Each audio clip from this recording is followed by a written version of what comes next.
नमस्कार दोस्तों। आज हम चर्चा करना चाहेंगे एक ऐसे बालक की जो ब्रह्म ज्ञान तक जान चुका था। हालांकि अब तक मर्त्य लोक पर कोई दूसरा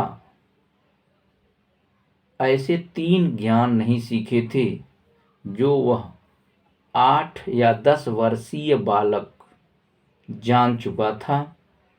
इतनी कम उम्र में अब तक मर्त्य लोक का वह पहला बालक था जो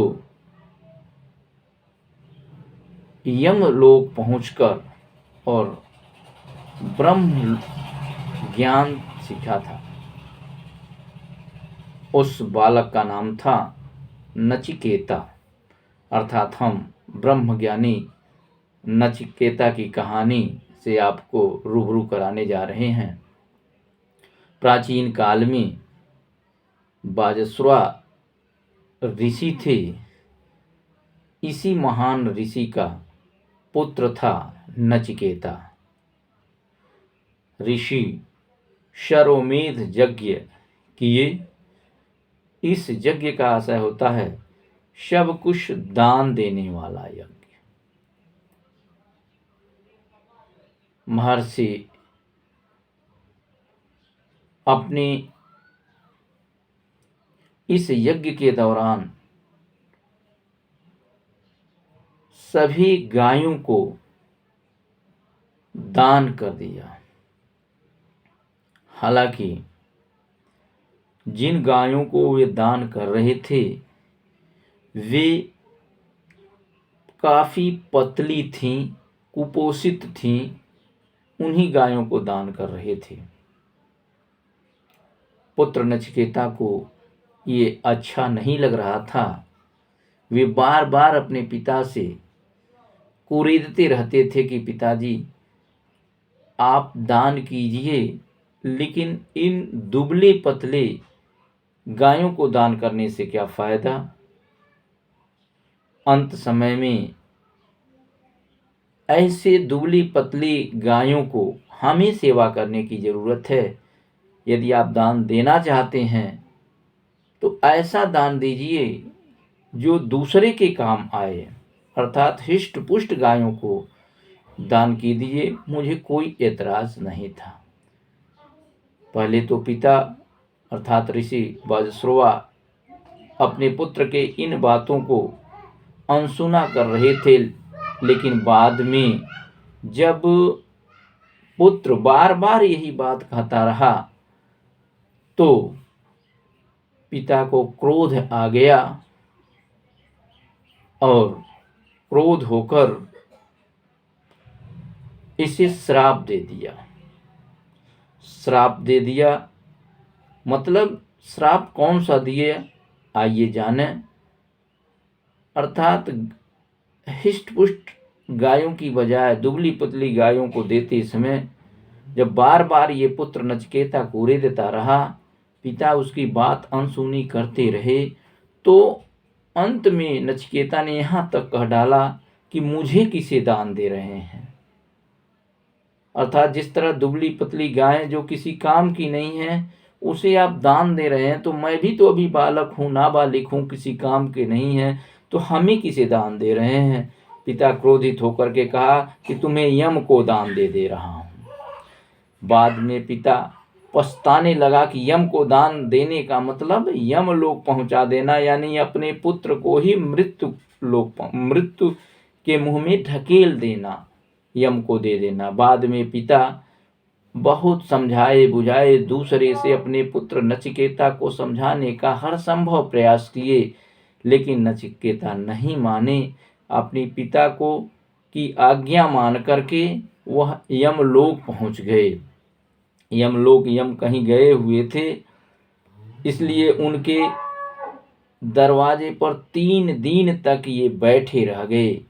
3 दिन बाद जब यमदेव आए तो देखा कि एक 8-10 वर्षीय बालक उनके दरवाजे पर बैठा हुआ है, जो 3 दिनों से उनका इंतजार कर रहा है। पूछा, क्या बात है? नचिकेता ने कहा, मैं अपने पिता का आदेश पाकर यहाँ आया हूँ। बहुत प्रभावित हुए। पहले समझाया, लेकिन ये कहे कि मैं जाने वाला नहीं हूँ, मैं पितृभक्ति हूँ का ऋण करने आया हूँ, यानी अपने पिता की भक्ति मैं करने वाला पुत्र हूँ। उनका जो आदेश है उसका मैं अच्छा सा पालन करूँगा। यम जब नचिकेता को समझा नहीं पाए तो कहा, मुझसे 3 वर मांग लो और वापस चले जाओ।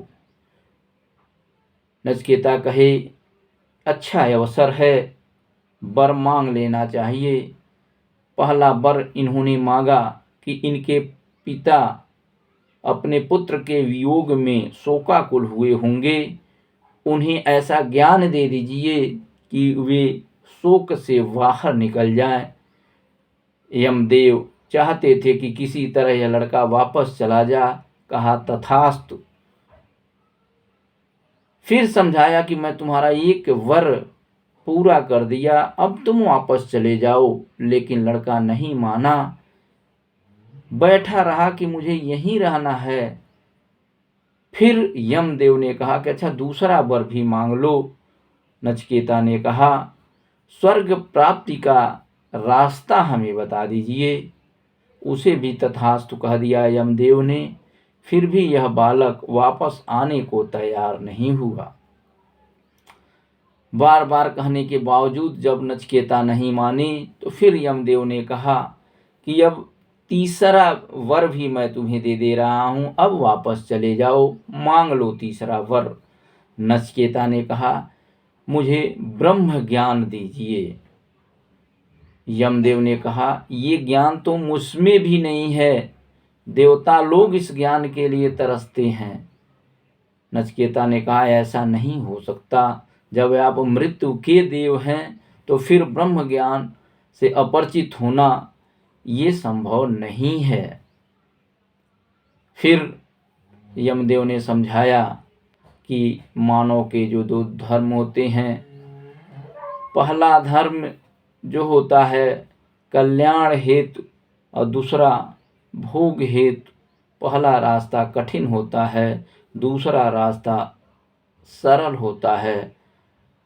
अर्थात तुम पहले रास्ते पर आए हो, इसलिए ये कठिन रास्ता तो है, लेकिन ब्रह्म ज्ञान इस रास्ते से मिल सकता है।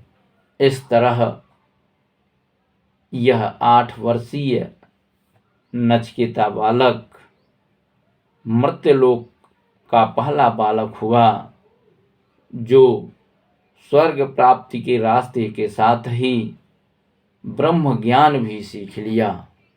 कहने का तात्पर्य यह कि कभी कभी गुस्से में मिला श्राप भी एक सफलता का रास्ता बन जाता है। यही रास्ता बना था नचिकेता का। उसकी दृढ़ इच्छा शक्ति ने उसे सफलता की ऐसी सीढ़ी चढ़ा दिया जिस पर अब तक कोई नहीं चढ़ा था। अर्थात आशा ये है कि असंभव कुछ नहीं है, जरूरत है दृढ़ इच्छा शक्ति की।